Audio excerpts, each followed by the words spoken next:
اعوذ باللہ من الشیطان الرجیم بسم اللہ الرحمن الرحیم سبحان الذی اسریٰ بعبدہ لیلا من المسجد الحرام 15واں پارہ سبحان الذی اور بنی اسرائیل شروع ہو رہے ہیں۔ سورہ بنی اسرائیل اس رکوع کی پہلی آیت میں معراج مبارک کا واقعہ بیان کیا ہے کہ اللہ تعالیٰ نے ایک رات کے تھوڑے عرصے میں حضرت محمد مصطفیٰ صلی اللہ علیہ وسلم کو مسجد حرام سے لے کر مسجد اقصیٰ کی سیر کرائی اور اپنی بہت سی نشانیاں دکھائیں۔ انسان کی فطرت میں جلد بازی ہے اور وہ جلدی میں بے سوچے سمجھے ایسی رغبت برائی کے لیے کرتا ہے جیسے کہ وہ بھلائی ہے۔ آخرت کو پیش نظر رکھ کر کام کرنا چاہیے تاکہ وہ سعی مشکور ہو۔ اللہ کے سوا کسی کی عبادت نہ کی جائے اور اپنے والدین کے ساتھ ہمیشہ نیک سلوک کیا جائے۔ اگر ان میں سے کوئی ایک یا دونوں بڑھاپے کو پہنچ جائیں تو ان کو اف تک نہ کہا جائے اور ان سے نرمی اور عاجزی سے کلام کیا جائے، کیونکہ انہوں نے بڑی مشقت سے تمہیں چھوٹے سے بڑا کیا، اور ان کے لیے یہ دعا کرتے رہنا، رب ارحمہما کما ربیانی صغیرا، اے پروردگار ان دونوں پر رحم فرما کہ جس طرح انہوں نے مجھ کو چھوٹے کو پالا ہے، اور اس طرح دوسرے عزیزوں کا بھی خیال رکھنا اور اسراف سے ہمیشہ بچتے رہنا چاہیے۔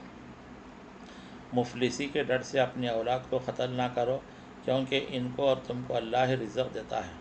نیز بدکاری اور قتل ناحق نہ کرو، یتیم کا مال یتیم ہی پر خرچ کرو، وعدہ خلافی اور دھوکہ بازی سے بچو، اور زمین پر اترا کر نہ چلو اور کسی کو اللہ کا شریک نہ بناؤ۔ یہ سب قرآن کی نصیحتیں ہیں جو کھول کھول کر بیان کی گئی ہیں، مگر اللہ کا انکار کرنے والے قرآن مجید کو سن کر نفرت کے ساتھ منہ پھیر کر چل دیتے ہیں۔ ساتوں آسمان اور زمین اور کائنات کی ہر چیز اللہ تعالیٰ کی تسبیح بیان کرتی ہے۔ ایک دوسرے کے ساتھ اچھے اور نرم طریقے سے گفتگو کرو، خوش اخلاقی میں بڑے فائدے ہیں۔ شیطان انسان سے سخت کلامی کرواتا اور فساد برپا کرواتا ہے، اس لیے سخت کلامی سے بچتے رہنا چاہیے۔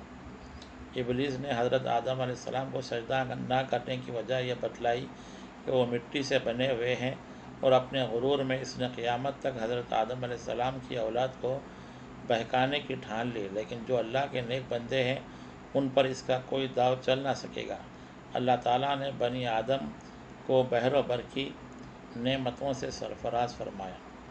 قیامت کے دن تمام امتوں کو ان کے پیشواؤں کے ساتھ طلب کیا جائے گا اور ان کے نام اعمال کی جانچ ہوگی۔ جو اس دنیا میں اپنے اعمال کو اچھے اعمال سے بے تعلق اور بے خبر رکھیں گے، قیامت کے دن بھی وہ ان کی جزا سے محروم رہیں گے۔ اس رکوع میں پانچوں نمازوں کا یکجا بیان ہے اور اس کے علاوہ نفل کے طور پر تہجد پڑھنے کا بھی ذکر ہے، جس سے مقام محمود حاصل ہوتا ہے۔ قرآن مجید کی تلاوت باعث شفا اور رحمت ہے۔ روح امر رب یعنی اللہ کا حکم ہے۔ قرآن اللہ کا کلام، انسان اور ادینہ مل کر بھی چاہیں تو یہ نہیں بنا سکتے۔ کفار کو اس پر کیوں تعجب ہوتا ہے کہ انسانوں ہی میں سے رسولوں کا انتخاب ہوا؟ اگر اس دنیا میں فرشتے بستے تو یقیناً فرشتوں ہی کو رسول بنا کر بھیجا جاتا۔ حضرت موسیٰ علیہ السلام کو 9 معجزوں کے ساتھ فرعون کی طرف رسول بنا کر بھیجا گیا تھا، لیکن اس پر بھی فرعون ان کی رسالت پر ایمان نہ لایا۔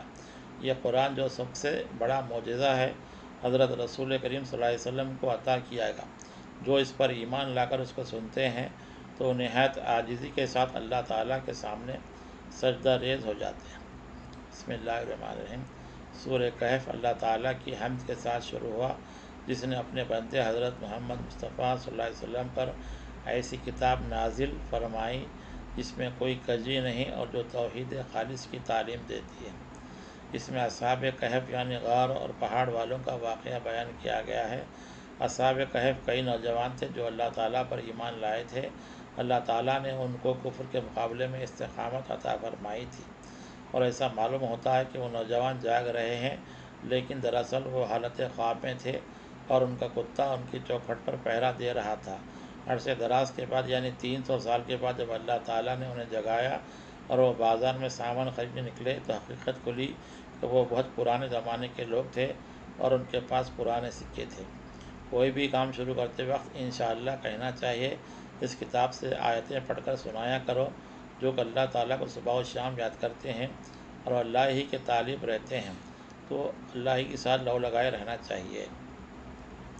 اس رکوع میں دو اشخاص کی مثال بیان کی گئی ہے، ایک وہ جو مال و دولت پا کر مغرور و سرکش ہو گیا تھا، دوسرا مال و دولت پا کر عاجز اور متکبر المزاج ہی رہا۔ اللہ غرور کرنے والوں کو پسند نہیں کرتا۔ جب تک پانی کی ترسی رہتی ہے سبزہ پھلتا پھولتا ہے، اس طرح انسان کے جاہ و جلال، مال و اسباب اور اولاد کے ساتھ بھی چند روزہ ہے، یہ اس کو کچھ فائدہ یا نقصان نہیں پہنچا سکتے۔ زندگی کے ساتھ ان کا ساتھ ختم ہو جاتا ہے۔ انسان کے کام صرف اس کی نیکیاں آتی ہیں۔ اللہ تعالیٰ کے حکم کے باوجود ابلیس نے حضرت آدم علیہ السلام کو سجدہ نہ کیا، اس لیے اب بنی آدم کا یہ کام ہونا چاہیے کہ وہ شیطان یا اس کی ذریات سے دوستی نہ رکھے۔